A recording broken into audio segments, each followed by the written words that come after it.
Mais oui, donc OG, donc ancien joueur main tank des Kongbox Spirit. Donc les Kongbox Spirit, pour ceux qui ne se souviennent pas, c'est une équipe coréenne qui a participé à l'Apex saison, à toutes les saisons de l'Apex quasiment. Et lors de la saison 4, c'est OG qui a pris le relais par rapport à Gamzu, qui était l'ancien main tank de l'équipe. Donc OG, après l'annonce, le début de l'Overwatch League, s'est retrouvé un peu sans rien, malheureusement, et il a été recruté par Dallas Fuel tout récemment, suite au départ de XQC. Mais il semblerait que Dallas Fuel n'en ait vraiment pas fini avec les démêlés disciplinaires avec Blizzard, puisque OG, comme tu as dit, est suspecté de boost par un journaliste du site coréen Inven, un site d'information e-sport, qui est un peu l'équivalent de Dot e-sport en Corée. D'accord. Donc apparemment, il aurait boosté pour le compte d'une société qui s'appellerait Frenzy Team. C'est quoi booster, mon cher Richard? Ce qui peut définir ce que c'est.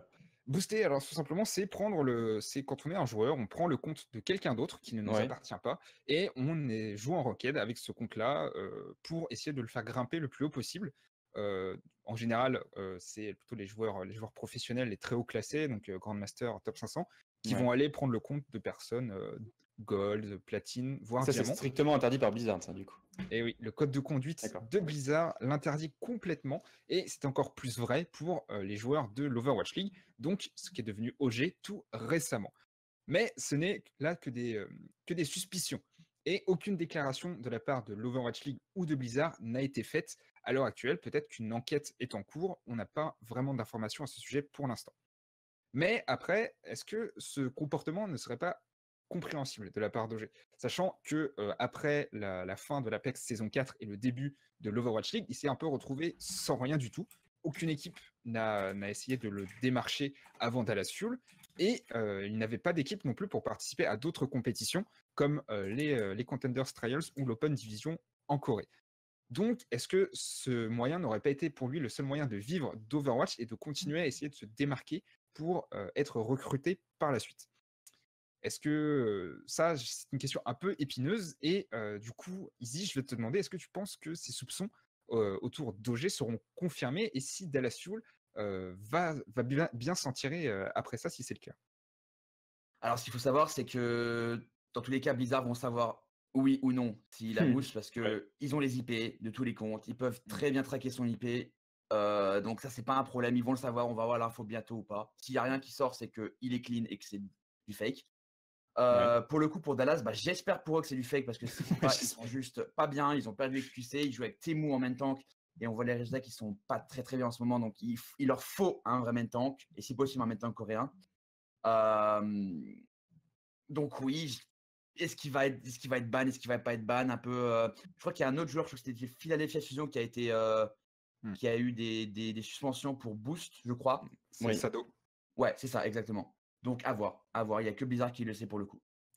Et Sado, pour le coup, il a écopé de 30 matchs de suspension, donc c'est assez énervé comme C'est presque une saison, hein, pour le coup. Hein. Combien il a eu?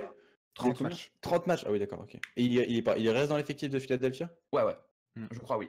D'accord. C'est quand même assez surprenant. Mais t'en penses quoi justement du boosting? Après, on peut pas non plus le cautionner parce que c'est formellement interdit par rapport à Blizzard.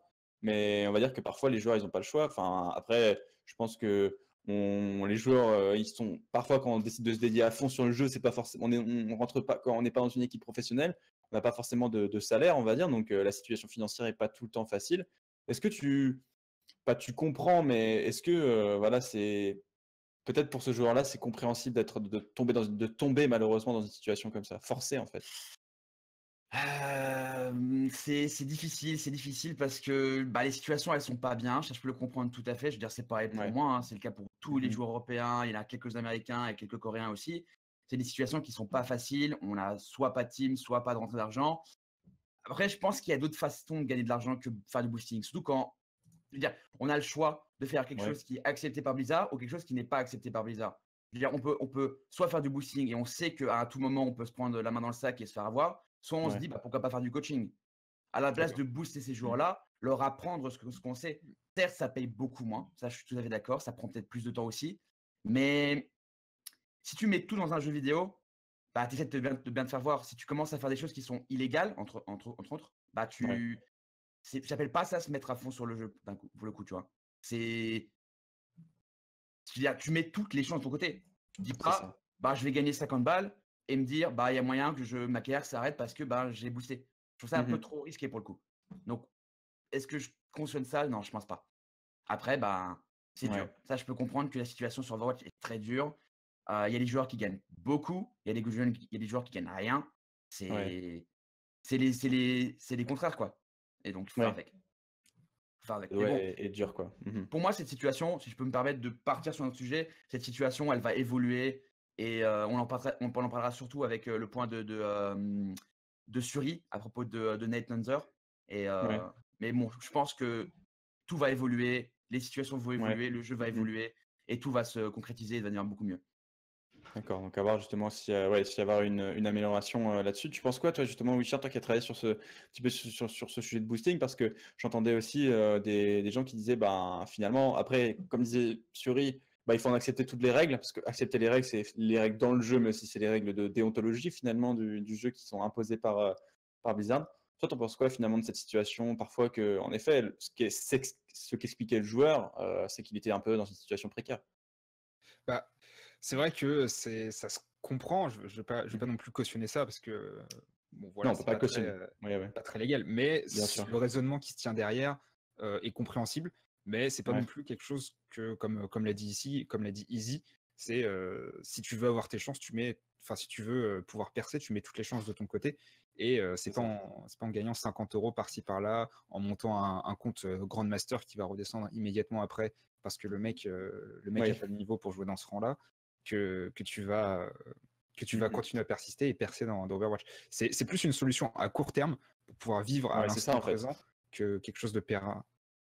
Ouais, c'est ça, finalement, si tu te projettes vraiment sur l'Overwatch League, tu fais pas ça Mm. finalement en fait. Parce que là, c'est plus là c'est peut-être là plus sur l'instant T où tu veux. Donc si on a vraiment, comme disait Izzy, un plan de carrière, en général, on évite de faire des choses qui pourraient ressortir quelques mois, quelques années après, en effet, au moment où on accède finalement au Graal pour les joueurs professionnels qui est l'Overwatch League. Parce que c'est ce que disait Night Dancer, on y reviendra juste après, c'est quand même un accès aussi à la stabilité. On va passer sur nos Open Division, sur notre sujet Open Division Contenders. Et là, c'est Wisher qui va nous présenter ça. Et tu vas nous parler encore une nouvelle fois de. Bah, là, ça va être plutôt des Contenders. Oui, des Contenders et plus particulièrement des Copenhagen Flames. Ouais. Donc, les Copenhagen Flames, qu'est-ce que c'est? Donc, c'est le nouveau nom, la nouvelle structure de l'équipe qui s'appelait Piece of Cake. Ouais. Donc, l'équipe Piece of Cake a été acquis pendant les Contenders Trials par la structure Copenhagen Flames, donc une structure danoise. L'équipe est constituée de 4 Français, Dridro, Marine Lord, Aiko et Shubs, complétés par un Espagnol, Poppy Fresh, et un Danois qui est Naga. Donc, ces Copenhagen Flames, ils ont quand même de sacrées performances en Europe pour l'instant. Ils ont fini 3e de l'Overwatch Split, 3e de l'Open Division et 4e des Contenders Trials. Ils se sont donc logiquement qualifiés par la suite pour les Overwatch Contenders et ils jouent à l'heure actuelle dans la poule B en compagnie d'autres Français que sont l'équipe d'Eagle Gaming. Pour l'instant, ils sont à la 3e place de cette poule B. Ils ont effectué 2 matchs. Pendant la première semaine, ils ont battu Young and Beautiful, une équipe qui accueille un autre Français, à savoir Ben Best. Et ils ont perdu lors de la deuxième semaine, justement, contre les Eagle Gaming, au terme d'un match vraiment assez impressionnant. Ces deux équipes qui se sont rendues coup pour coup, mais c'est finalement Eagle qui l'a remporté. On ne peut pas vraiment leur en vouloir. Eagle est quand même dans une très grande forme en ce moment et mène, si je ne dis pas de bêtises, cette poule B. Du coup, mon cher Easy, qu'est-ce que tu penses de ces Copenhagen Flames et selon toi, jusqu'où iront-ils dans ces Overwatch Contenders? Alors, pour moi, CPH, c'est le top 5 Contenders. Donc moi, je les ai placés en 5e position des 12 teams Contenders. Ouais. Ils ont de la polyvalence, ils ont une très très bonne merci, on le connaît très bien Dridro. Ils ont un Shubs, mais vraiment, pour moi, Shubs est la clé de cette équipe. Donc il a un très bon Winston, un très bon Reinhardt, il a une communication qui est, je dirais pas exceptionnelle, mais qui est très portée pour l'équipe. Et honnêtement, ils peuvent jouer tous les rôles. Ils sont plus axés dive, mais ils peuvent se permettre de jouer counter dive avec un Zen sur Marine Lord, un Marine Lord sur Zen plutôt, et le petit Dridro sur Mercy. Donc vraiment leur pic de confort. Et honnêtement, moi je les vois, comment dire ça? Je dirais pas briller parce que briller pour moi c'est le top 3, mais je les Ouais. vois faire montrer une très bonne performance, gagner une très bonne réputation à la fin de ces contenders et si possible pour la suite, en espérant qu'ils restent ensemble après ces contenders et peut-être voir plus pour le futur. Mais en tout cas, j'attends beaucoup de cette équipe. Est-ce que finalement, pour rentrer un petit peu en m'appuyant sur des critiques faciles de beaucoup de gens ont dit, notamment sur Dridro, est-ce que Dridro, c'est pas, quand il joue pas Merci, c'est pas le point faible de l'équipe pour aller dans la limite voilà, dans le trash? Est-ce que Dridro, c'est pas le point faible de l'équipe quand il joue Lucio ou un autre personnage que Merci? Alors pour moi, le point faible de l'équipe, c'est les DPS. D'accord. Je dirais pas que Dridro, il a des problèmes en Lucio. Au contraire, je dirais qu'il a très bien pris le rôle et on se voit D'accord. très bien dans les matchs. Il fait des erreurs, comme tout Lucio fait des erreurs, mais Ouais. c'est pas le point faible. Je dirais qu'on a facilement pris. En fait, sa Mercy est tellement forte que c'est sûr que quand il switch de personnage, bah, il est moins fort. Ça, c'est sûr et certain. Parce que sa Mercy est vraiment épique pour le coup. Pourquoi tu Mais penses que c'est quoi vraiment le point fort de sa Merci? Parce que beaucoup de gens, quand on a commencé à jouer Merci, moi, je n'ai jamais entendu une personne, à part la première personne que j'ai entendu dire, après, même quand j'ai eu l'occasion de discuter avec toi, la première personne que j'ai entendu dire, ce mec-là a une super merci, je crois que c'était Soon qui parlait de Unco, ou on parlait de Unco, on disait, ce mec-là a une super merci. C'est quoi pour toi une super merci en fait?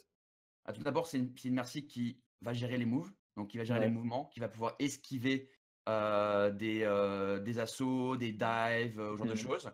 C'est une Mercy qui va être safe, là, qui va avoir un ratio de mort et de survivabilité, de temps de survivabilité très impressionnant. Donc D'accord. Dridro, il survit très peu. On peut le voir sur ce stream quand il fait des ranked. Il joue il joue dans le zoo et il arrive à vraiment survivre très longtemps avec sa Mercy. Ouais. Ça, c'est très très bien pour le coup. Et je voulais te dire un autre truc, mais je sais plus, je l'ai perdu à l'instant. Tu vas le retrouver. Et oui, voilà, c'est ça. C'est qu'il arrive à créer des situations avantageuses pour son équipe, mais en Ouais. simplement baitant l'équipe adverse. C'est-à-dire qu'il va se prendre des positions qui sont des fois risquées, Mhm. mais comme il est tellement rassuré et certain de son mouvement, il va pouvoir changer cet aspect, on appelle ça un bait, tout simplement il va bait l'équipe adverse en montrant qu'il a une mauvaise position, et ensuite retourner cette agression de l'équipe adverse sur cette merci en un avantage pour son équipe. Et ça, D'accord. en ayant déjà joué contre lui, c'est des situations où soit vous décidez d'aller sur lui et vous rentrez dans son bait, et là c'est un move de génie pour lui, soit D'accord. vous attendez et vous jouez un peu plus facilement, et là il peut tout simplement se remplacer et il a pris aucun risque pour le coup. Donc D'accord. il y a beaucoup de petits moves intelligents comme ça qui donnent des avantages dans son équipe. Je ne sais pas s'il est franc contender, ça peut être risqué sur des équipes qui sont intelligentes et qui travaillent ensemble, Mhm. mais je sais que oui, il est capable de faire des choses qui sont assez impressionnantes, que ce soit mouvement, il a une gestion d'huile qui est très correcte, il n'y a rien à Ouais. dire là-dessus. Et voilà quoi, je veux dire. Il est solide Voilà. sur sa merci C'est finalement, ça. voilà, comme tu le dis, avec son déplacement et un déplacement intelligent qui fait consommer aussi des compétences à l'adversaire. Exactement. Et c'est ça aussi Exactement. qui fait la différence. D'accord, ouais, c'est vrai qu'on saisit bien cette différence. Est-ce que, justement, ça va être aussi la question, je vais me tourner vers Wisher après. Tu disais que les DPS sont les points faibles. Donc, quand on parle de DPS, on parle notamment de Naga.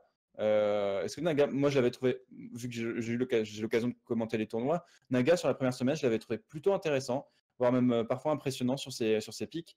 J'ai trouvé qu'il avait un bon soldat 76. Après, il avait une Widow un petit peu en deçà. Est-ce que tu penses que vraiment c'est les DPS qui sont un petit peu plus faibles? Et si tu le penses, pourquoi? Tu parles de Wisher là, c'est ça? Non, je parle pour toi, Easy. Je reviendrai Ok, vers Wisher excuse-moi. après, vu que c'est toi qui as soulevé ce point-là. Moi, en fait, le problème, c'est que Naga et Poppy Fresh, c'est des énormes clutchers. C'est-à-dire que c'est des joueurs Ouais. qui vont sortir des situations, qui vont sauver leur équipe, mais ils sont dans un aspect de tunnel vision, beaucoup. On l'a vu du match contre Eagle, un Naga Farah qui arrive à faire énormément de pics, mais qui Ouais. se dit, tiens, je vais me mettre à l'opposé de la team, tenter de prendre ses petits traceurs, mais Nico qui est serein et qui dit, bah, t'es mal placé, je te corrige, tu sors du game. Et c'est ça a retourné. On part d'un fight où on a CPH à 3 pick advantage à un Eagle qui revient un par un, boum, 1 kill, 2 kills, 3 kills, 4 kills, qui protège le point. Il perd 2 ticks dans l'histoire, mais bah, ils défendent le point. Donc dans tous les cas, et ça c'est uniquement arrivé parce que Naga s'est dit, cette traceur, je dois la tomber. Alors qu'il n'est pas obligé de le faire, il doit rester avec son équipe. Donc il y a un petit peu de tunnel vision qui crée des situations qui peuvent créer des problèmes pour Chubbs, Echo et le reste de son équipe. Mais sinon, on voit des situations où les clutches qui sont impressionnants. Après, c'est Oui, c'est ça. ces joueurs-là qui sont comme ça, quoi. Finalement, c'est pas le skill individuel qui porte préjudice, c'est finalement l'osmose finalement avec le reste de l'équipe. C'est ça. C'est ça. D'accord. Il faudrait presque une personne qui leur dise non, là tu reviens vers nous, tu fais ça, tu fais ci, ce genre de choses. D'accord. Donc peut-être voilà, limite voilà un peu plus de caractère peut-être de la part des healers qui pourraient dire bah vous revenez au bout d'un moment, enfin vous allez trop loin, c'est peut-être un petit peu trop. Après, on peut pas mettre la faute sur le Dridrao ou sur Marinor. Je veux dire, c'est quelque chose D'accord. c'est quelque chose qui doit être fait. Mhm. Je parle bien sûr de ne pas obtenir de vision. Je ne parle pas de faire de la police avec ses joueurs. Ouais. Ils doivent le faire normalement les DPS. C'est un plus que peuvent faire Marine Lord ou le reste de l'équipe de leur faire un peu la police, de leur dire non, tu reviens vers là. Mais le problème, c'est que tu n'as pas que ça à faire dans un match versus Eagle. Je veux dire, même après, je prends le cas d'Eagle, mais il y a d'autres équipes ou genre d'autres matchs, même en scrim, genre de choses comme ça. Mais je veux dire, on a Chubbs et Echo qui vont vraiment dominer la communication, essayer d'aller dans le tas, créer de l'espace avec une com qui va être massive, parce que je sais très bien que Chubbs et Echo proposent un très gros contenu en termes de communication. Et derrière, on va sûrement avoir Marine Lord et Drio qui vont s'occuper de la gestion des ultis, qui est un gros point aussi. Donc, est-ce qu'il y a de la place pour placer ce genre de choses?